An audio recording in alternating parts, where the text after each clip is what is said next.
আমার আলাদিন লেখিকা জাবিন ফোরকান পর্ব ১৬। দুইতলা বাড়িটার সামনে বেশ কতক মানুষের ভিড়। শেষ রাত হওয়া সত্ত্বেও আগ্রহী লোকের কমতি নেই। নিচতলার জানালা দিয়ে বাইরের কর্মকাণ্ড ভয়ার্ত চোখে দেখে যাচ্ছে তিতলি। তার বাবা মিস্টার চৌধুরী তরুণ ছেলেপেলেগুলোর সাথে ঝামেলায় জড়িয়েছেন। লিডার গোছের ছেলেটার নাম বক্তিয়ার, ঘাড়ের কাছে ট্যাটু, চুলগুলো উস্কো খুস্কো, চোখেও কেমন যেন নেশালো ভাব। মিস্টার চৌধুরীর কলার চেপে ধরে হুমকি দিচ্ছে রীতিমতো, আপনার মেয়েকে শুধু আমি বিয়ে করব। বুঝছেন চৌধুরী সাহেব, 2টা বছর প্রেম করার সময় ওর মনে ছিল না মান সম্মানের কথা। আমার পার্টি কিন্তু ক্ষমতায় আছে, বুঝে নিয়েন। তেড়িবেড়ি করলে একেবারে গায়েব করে ফেলামু। তিতলির বুক কাঁপছে। স্কুল লাইফে সাদাসিধা ভদ্র ছেলেটা এমন জঘন্য একটা মানুষে পরিণত হবে সে কল্পনাও করেনি। প্রেম বলে যেটা চালিয়ে দিচ্ছে সেটা ঠিক প্রেমও ছিল না। তিতলি একটুখানি পাত্তা দিত এই যা।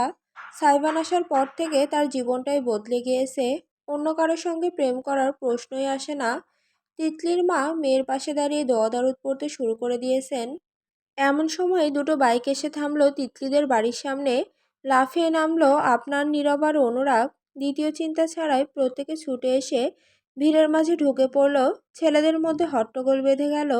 অনুরাগ মাঝখানে দাঁড়িয়ে মিস্টার চৌধুরীকে আড়াল করে বলল, এক্সকিউজ মি, এটা কোন ধরনের অসভ্যতা? রাত বিরাতে একটা ভদ্র বাড়িতে এসে ভদ্রলোকদের বিরক্ত করছেন কেন? পুলিশকে জানাতে বাধ্য হব কিন্তু। অনুরাগের কথায় বক্তিয়ার ভীষণ চটে গেল। প্রতিদ্বন্দ্বিতা আশা করেনি সে।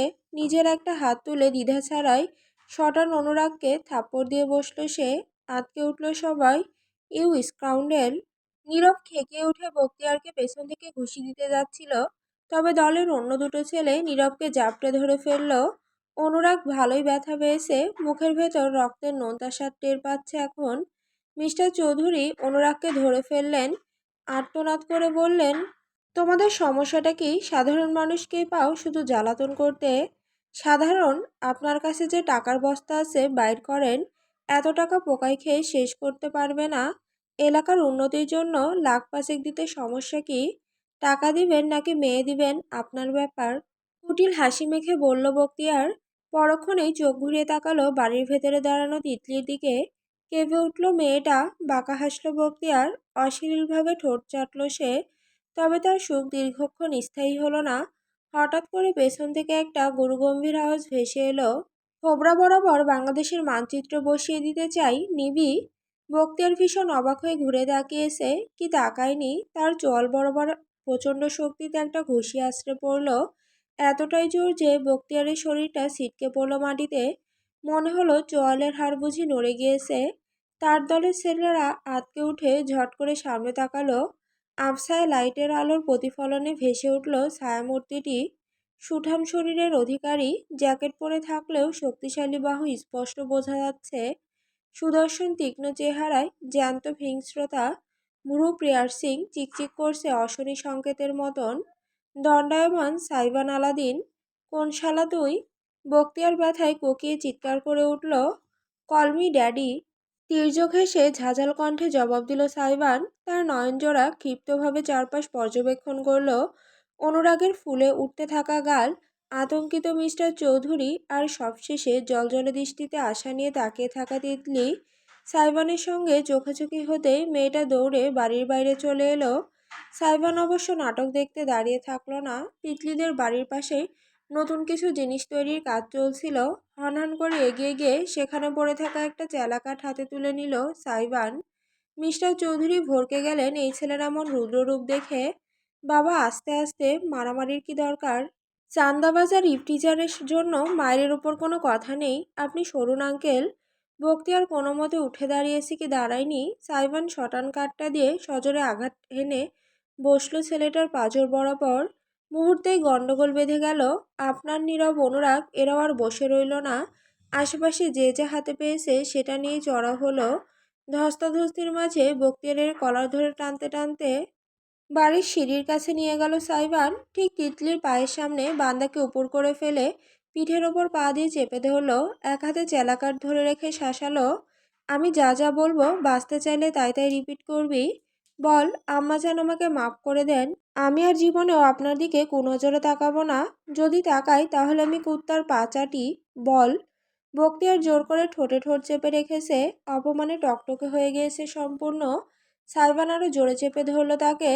বলবি নাকি উদম কেলানি খাবি? ডিম থেরাপি শুধু তোর পার্টির বস্তিগুলো না, আমিও দিতে জানি।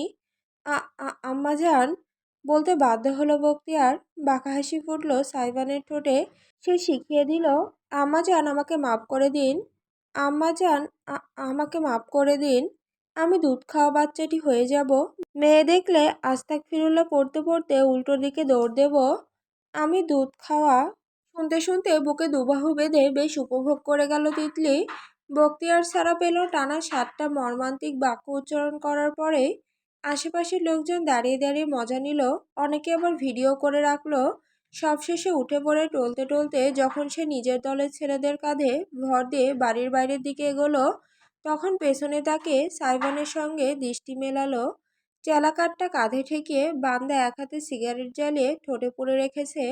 ভ্রু কুঁচকে তীব্র অসহনীয় এক দৃষ্টিতে বখতিয়ারের দিকে তাকালো সে।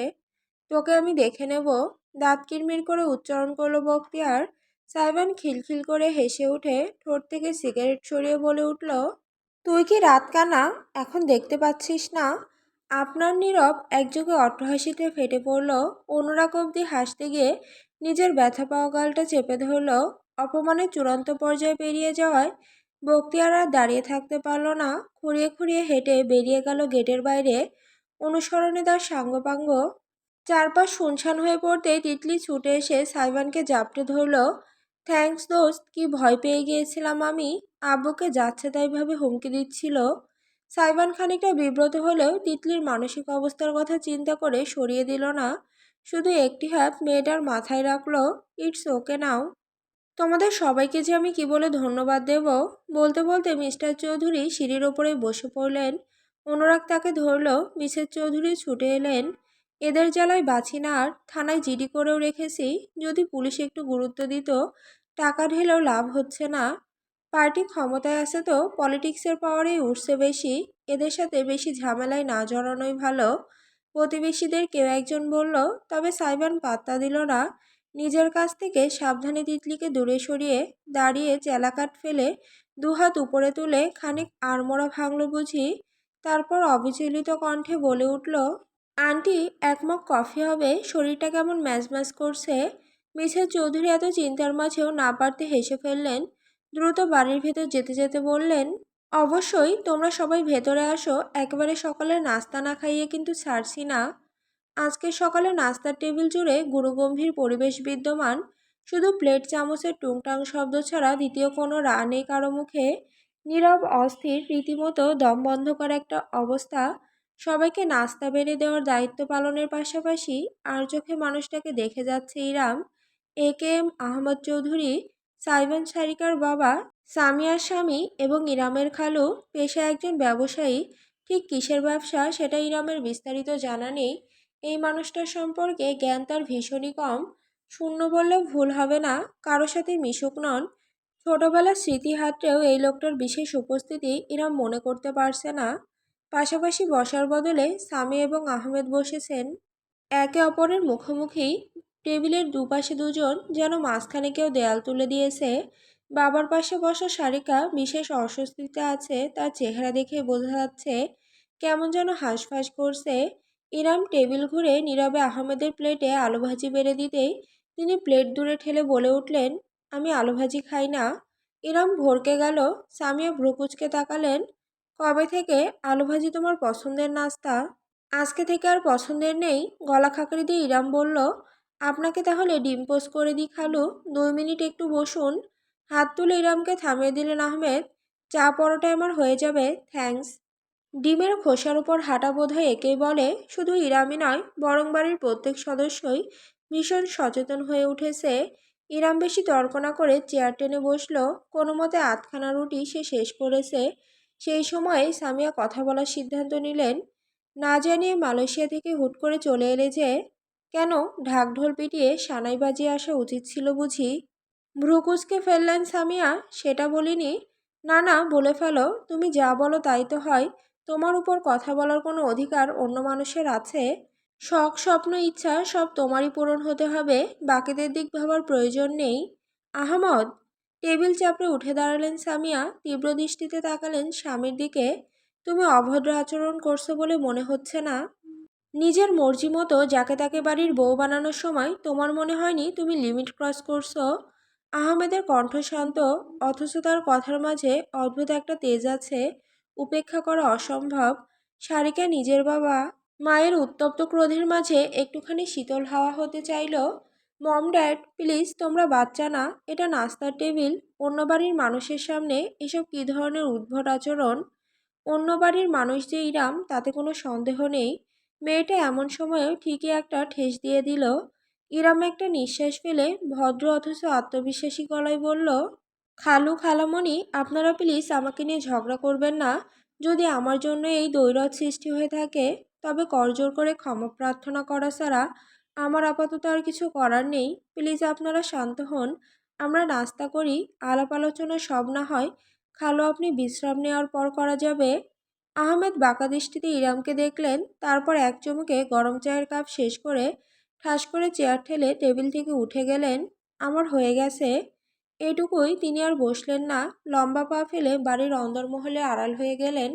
আহমেদ চলে যেতেই সামিয়া নিজের চেয়ারে ধপ করে বসে পড়লেন, কপালে হাত ঠেকিয়ে চোখ বুজে ফেললেন। সারিকা এগিয়ে নিজের মায়ের কাঁধে হাত রাখলো। মম, ইটস ওকে, তুমি জানতে এমনটা হওয়ারই ছিল। ইরামেরও ইচ্ছে হলো নিজের খালামণিকে একটু সান্ত্বনা দেয়, তবে সেই সুযোগ হলো না। পদশব্দ ভেসে এলো। ঝট করে ফিরে তাকাতেই সে দেখল ভেতরে ঢুকছে সাইবান। কারো দিকেই তাকায়নি সে। সামিয়া আর সারিকা দুজন দুজনের গোপন কথোপকথনে ব্যস্ত থাকায় বিশেষ নজরপাত করেনি। তবে সাইবানের হাঁটুর দিকে জিন্সের ছেঁড়া অংশ এবং ঘাড়ের দিকে লালচে দাগ ইরামের দৃষ্টি এড়ালো না।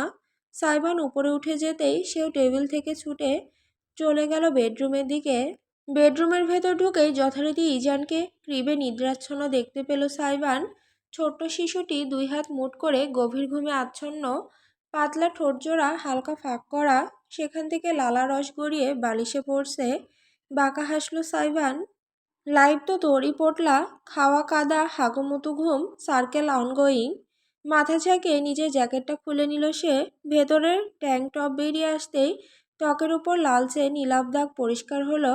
মারামারির সময় সেও কম কিছু হজম করেনি, তবে অতি উত্তেজনায় আড্রেনালিনের ক্ষরণে তখন ওসব গায়ে লাগেনি, এখন লাগছে। গরম পানির ভেতর বসে থাকতে হবে ঘণ্টাখানেক। জাকুজির কথা মনে পড়ল, কিন্তু হাতে অত সময় নেই। দুপুরের আগে আবার সিলেটের জন্য বেরিয়ে যেতে হবে।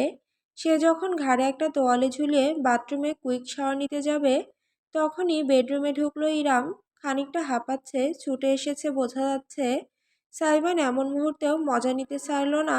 মাথা কাত করে স্ত্রীকে আপাদমস্তক পর্যবেক্ষণ করে বলল, স্বামীর বুকে ঝাঁপিয়ে পড়তে আর তর সইছে না যে ছুটতে ছুটতে এসেছেন। বলে শাহরুখ খান স্টাইলে বুক চেতিয়ে দুবাহু মেলে ধরল সাইবান। ইরম বিরক্তিবোধক শব্দ করে এগিয়ে এসে চাপড় দিল তার মেলে ধরা হাতে।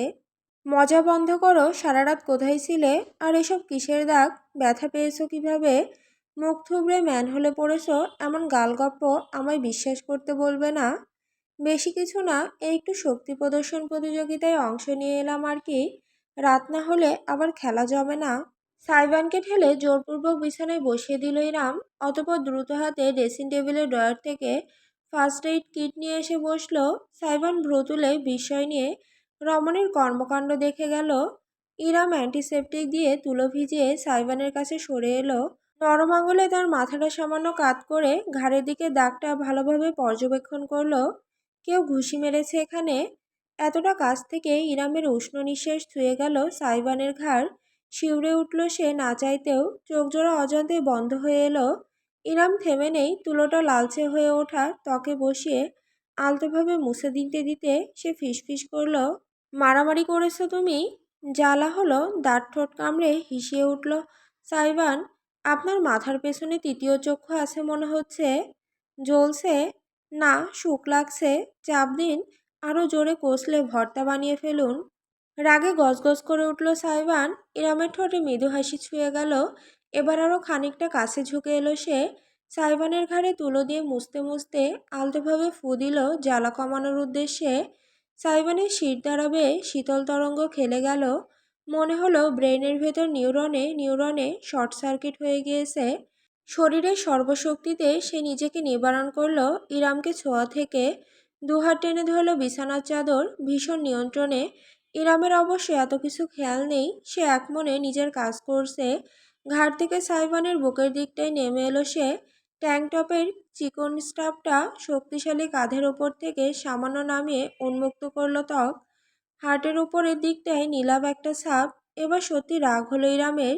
দ্বিতীয়বার তুলা ভেজাতে ভেজাতে সে বলল, এসব আমার একদম পছন্দ না আলাদিন। ভদ্র ঘরের ভদ্র ছেলেরা এমন করে না। সারা রাত বাইরে কাটানোর বিষয়টা না হয় আমি বাদ দিলাম, তবে নিজের এই অবস্থা করার মানে কি? অদ্ভুতুরে হাসল সাইবান। কেন? আমার জন্য আপনার কষ্ট হচ্ছে বুঝি? ইরাম ঠোঁট ফুলিয়ে ফেলল। তেমন কোনো চিন্তা না করেই অজান্তে তুলা খানিকটা জোরে চেপে ফু দিয়ে বলে উঠল, হাজব্যান্ডের জন্য চিন্তা করা বারণ বুঝি? মাদার অস্ফুটে একটা অশ্রাব্য শব্দ বেরিয়ে এলো সাইবানের ঠোঁট গলে। ইরাম বুঝতেও পারল না কি ঘটছে। নিজের কোমরে একটা হ্যাঁচকা টান খেলো। তার শরীরটা আছড়ে পড়ল বিছানার ওপর। গায়ের ওড়নাটা একপাশে ছড়িয়ে পড়ল। খোপা খুলে চুলগুলো নদীর স্রোতের ন্যায় মেলে গেল চারিপাশে। সাইবানের ভারী ও শক্তিশালী পুরুষালী শরীরটা তার উপর উঠে এলো। ডান হাতের লম্বাটে আঙুলগুলো জড়িয়ে গেল ইরামের গ্রীবাদেশ জুড়ে। শীতল স্পর্শে কেঁপে উঠল ইরাম। পা দুটো ছটফট করে উঠতেই সাইবানের হাঁটু চাপ দিয়ে আটকে ফেলল তাকে। অবাক নয়নে চেয়ে রইল ইরাম নিজের উপর ঝুঁকে থাকা মুখটার দিকে। হলদেটে ত্বক কেমন রক্তাভ হয়ে উঠেছে। কালো চোখ দুটোই ঝিলিক খেলে যাচ্ছে। ঠোঁট জোড়া হালকা ফাঁক হয়ে আছে। ভারী শ্বাস ফেলছে। চুলগুলো কপালে ছড়িয়ে পড়েছে। সাইবান আরও কাছে ঝুঁকে আসতেই ইরামের কপাল ছুঁয়ে গেল। চুলের গোছা শক্তভাবে চোখ বুজে ফেলল রমণী। কেন তা নিজেও বলতে পারবে না। সাইবান অত্যন্ত মোহ নিয়ে তার মুখটা দেখল। ইরামের নাকে ছোট্ট একটা নোজপিন জলজল করছে। বস্তুটা এত কেন টানছে বোঝার আগেই সাইবান ঝুঁকে সেই নোজপিনের ওপর নিজের ঠোঁট ছুঁয়ে দিল। ইরাম হালকা ঝটকা দিয়ে উঠল, অথচ নড়তে পারল না। তার গলায় সাইবানের হাত আর একটু শক্ত হয়ে চেপে বসল। দীর্ঘ এক নিঃশ্বাস ফেলে ইরাম জলজলে চোখ মেলে তাকাতেই সাইবানের দৃষ্টি মোকাবেলা করতে হলো তাকে। তার গলার চাপটা বাড়িয়ে মুখটা একটুখানি উপরে তুলে নাকে নাক ছুঁয়ে দিয়ে সাইবান ফিসফিস করল, কল মি হাজব্যান্ড এগেইন। আর আমি আপনাকে পৃথিবীতে বসিয়ে চাঁদ তারা ঘুরিয়ে আনবো। এমন পিশাচকে জাগাবেন না যাকে সইতে পারবেন না, মাই প্রেসিয়াস।